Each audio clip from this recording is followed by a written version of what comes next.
টানা ২৬ দিন ধরে তাপপ্রবাহ চলছে দেশে। শুরু হয়েছে ১ এপ্রিল থেকে।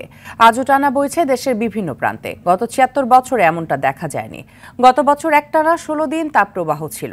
আবহাওয়া অফিসের তথ্য মতে ২০১০ সালে রাজশাহীতে সর্বোচ্চ ২০ দিন তাপপ্রবাহ ছিল, তবে তার টানা ছিল না। কিন্তু এবার টানা ২৬ দিন তাপপ্রবাহ চলছে। আবহাওয়া অফিস জানিয়েছে ১৯৪৮ থেকে চলতি বছর পর্যন্ত সবচেয়ে বেশি তাপপ্রবাহ হয়েছে চলতি এপ্রিল মাসে। এবার টানা তাপপ্রবাহ যেমন হয়েছে, আবার এর বিস্তৃতিও ছিল বেশি।